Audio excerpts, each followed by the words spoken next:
दरिया अब तेरी खैर नहीं, बूंदों ने बगावत कर ली है। नादान न समझ रे बुजदिल, लहरों ने बगावत कर ली है।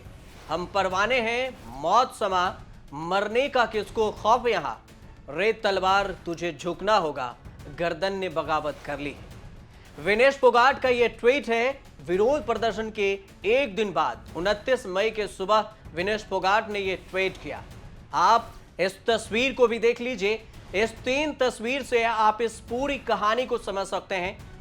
पहली तस्वीर में विनेश फोगाट और संगीता हैं, हाथों में तिरंगा लिए आगे बढ़ रही थी। तभी पुलिस कर्मियों के साथ झड़प हुई और तिरंगा किसी के पैरों तले गिर गया।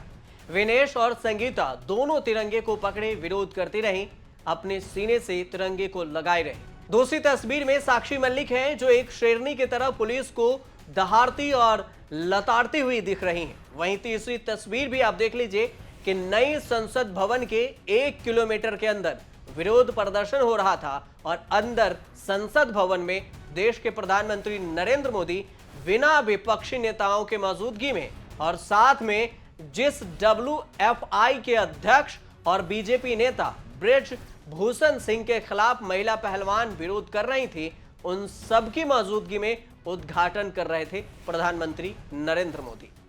राजदंड के सामने नतमस्तक होकर साष्टांग प्रणाम कर रहे थे। इस 3 तस्वीरों से आप पूरा विवाद को समझ सकते हैं। तो चलिए आपको ये पूरी कहानी में समझाते हैं कि आखिर ये पूरा मामला क्या है। लेकिन इससे पहले आपको ये भी बता दें कि राहुल गांधी ने भी ट्वीट किया। उसके बाद मल्लिकार्जुन खड़गे, कन्हैया कुमार समेत तमाम विपक्षी नेताओं ने पहलवानों के समर्थन में ट्वीट किया है। राहुल गांधी ने ट्विटर पर ट्वीट करते हुए लिखा कि राजाभिषेक पूरा हुआ, अहंकारी राजा सड़कों पर कुचल रहा जनता की आवाज, संसद लोगों की आवाज है। प्रधानमंत्री संसद भवन के उद्घाटन को राजाभिषेक समझ रहे हैं। कन्हैया कुमार लिखते हैं कि साहब ने जब अपना राजाभिषेक करा ही लिया तो क्यों ना अब इनको ऑफिशियली राजा बाबू कहा जाए। सुप्रीम लीडर अब चक्रवर्ती सम्राट बन चुके हैं। कांग्रेस अध्यक्ष मल्लिकार्जुन खड़गे ने ट्विटर पर लिखा कि नई संसद के उद्घाटन का हक राष्ट्रपति जी से छीना गया। सड़कों पर महिला खिलाड़ियों को तानाशाही बल से पीटा गया। बीजेपी आरएसएस के सत्ताधीशों के 3 झूठ अब देश के सामने पर्दा है। पहला कि लोकतंत्र, दूसरा राष्ट्रवाद और तीसरा बेटी बचाओ। याद रहे मोदी जी, लोकतंत्र केवल इमारतों से नहीं, जनता की आवाज से चलता है। अब इस पूरे मामले को समझिए कि आखिर ऐसा क्या हुआ जो पहलवानों के साथ क्रिमिनल जैसा बर्ताव दिल्ली पुलिस करने लगी। समझने वाली बात यह भी है कि जब देश की बेटियां मेडल लाती है तो पीएम नरेंद्र मोदी समेत उनके मंत्री कुछ ही घंटों के अंदर ही ट्वीट कर देते हैं। साथ में मिलकर खूब फोटो भी सेशन होता है, फोटो खिंचवाई जाती है, तारीफें होती हैं। लेकिन जब वही मेडल लाने वाली बेटियों पर खतरा हो, तब न्याय मांगने की बात आती है तो उसे जेल में डाल दिया जाता है, सड़कों पर उसे घसीटा जाता है, उसके कपड़े फाड़ दिए जाते हैं। तो ऐसा क्यों होता है? इस पूरे विवाद को समझिए कि 28 मई को 1200 करोड़ रुपए में बनकर तैयार नए संसद भवन के उद्घाटन हो रहे थे। बीजेपी के तमाम मंत्री, विधायक और नेता सभी के सभी नए संसद भवन के अंदर मौजूद थे। जश्न का माहौल था, फोटो सेशन हो रहा था। देश भर के मीडिया के कैमरा मोदी के तरफ लगे हुए थे और उनकी तारीफ कर रहे थे। तारीफों के पुल बांधे जा रहे थे। वहीं नए संसद भवन से सिर्फ 1 किलोमीटर की दूरी पर महिला पहलवानों को घसीटा जा रहा था। जिस जंतर मंतर पर वो 1 महीने से विरोध प्रदर्शन कर रही थी, वहीं पर उनका तंबू भी उखाड़ कर फेंका जा रहा था। पहलवान कह रहे थे कि देश में लोकतंत्र बचा ही नहीं है।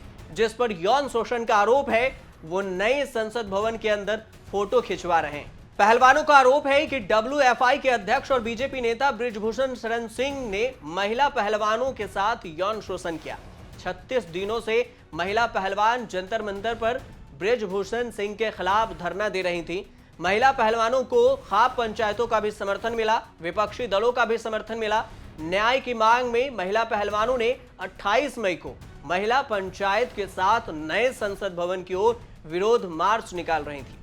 नए संसद की तरफ जाते हुए दिल्ली पुलिस ने पहलवानों को हिरासत में ले लिया। हिरासत में लिए गए पहलवानों में विनेश फोगाट, बजरंग पुनिया और अन्य प्रदर्शनकारी पहलवान भी शामिल थे। दिल्ली पुलिस की इस कार्रवाई का पहलवानों ने जमकर विरोध किया, लेकिन दिल्ली पुलिस ने पहलवानों को हिरासत में लेकर उन्हें कुछ करने को विफल कर दिया।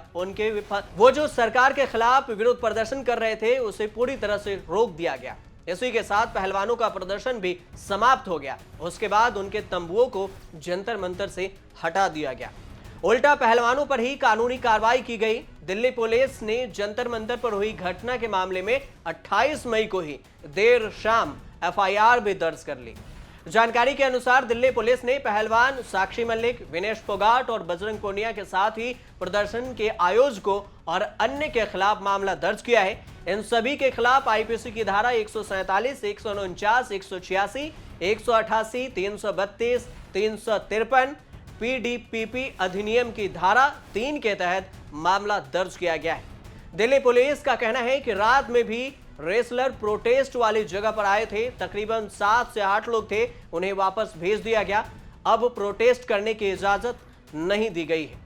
इधर पहलवानों के समर्थन में किसान नेता राकेश टिकैत अपने समर्थकों के साथ गाजियाबाद बॉर्डर पर डटे हुए थे और यहां से दिल्ली में दाखिल होने की पूरी कोशिश कर रहे थे, लेकिन पुलिस उन्हें रोक रही थी। पहलवानों को हिरासत में लिए जाने के बाद टिकैत ने कहा था कि पहले खिलाड़ियों की रिहाई होगी, इसके बाद ही किसान बॉर्डर से विदा होंगे। उन्होंने यह भी कहा था कि या तो पहले खिलाड़ियों को छोड़ा जाए या फिर हमें भी गिरफ्तार कर लिया जाए। हालांकि बाद में जब पहलवानों को हिरासत से छोड़े जाने की खबर आई थी तो वह बॉर्डर से लौट भी गए थे। बीजेपी सांसद और भारतीय कुश्ती महासंघ के पूर्व अध्यक्ष बृजभूषण शरण सिंह पर लगे यौन शोषण के खिलाफ पिछले 36 दिनों से धरने पर बैठे पहलवानों ने धरना खत्म कर दिया। अब पहलवानों का कहना है कि आंदोलन विरोध अभी खत्म नहीं हुआ है, अभी लड़ाई जारी है। लेकिन 28 मई की पहलवानों और पीएम मोदी की तस्वीरों को समझिए कि इंसाफ की गुहार लगा रही महिला पहलवान विरोध कर रही थी, उन्हें घसीटा जा रहा था। दूसरी तरफ पुलिस ने नए संसद भवन के उद्घाटन कार्यक्रम को देखते हुए किसी को भी धरना प्रदर्शन में आने की इजाजत नहीं दी थी। दोपहर 3 बजे से ही दिल्ली के कई इलाकों को सील कर दिया गया था। निजी वाहनों के प्रवेश पर रोक लगा दी गई थी। खाप पंचायत और किसान संगठनों को चेतावनी दी गई थी कि वो नए संसद भवन की ओर कुछ ना करे, लेकिन किसान और धरने पर बैठे पहलवान अपनी जिद पर अड़े रहे। इस बातों को ध्यान में रखते हुए दिल्ली पुलिस ने दिल्ली की सीमाओं को सील कर दिया था। 28 मई की सुबह से ही किसी को भी दिल्ली के सीमाओं पर प्रवेश करने की अनुमति नहीं थी। दूसरी तरफ जंतर मंतर पर बैठे पहलवान नए संसद भवन की ओर बढ़ने के लिए जिद पर अड़े हुए थे और पुलिस से डटकर सामना भी कर रहे थे। अंत में आप ये समझ लीजिए और पूरे वीडियो पहलवानों के विरोध प्रदर्शन को लेकर, हिरासत में लिए जाने को लेकर विनेश फोगाट के उस ट्वीट को ही दोहरा रहा हूं जिसमें उन्होंने लिखा है कि दरिया अब तेरी खैर नहीं, बूंदों ने बगावत कर ली है। नादान ना समझ रे बुज़दिल, लहरों ने बगावत कर ली। आप देखते रहिए न्यूज़ तक।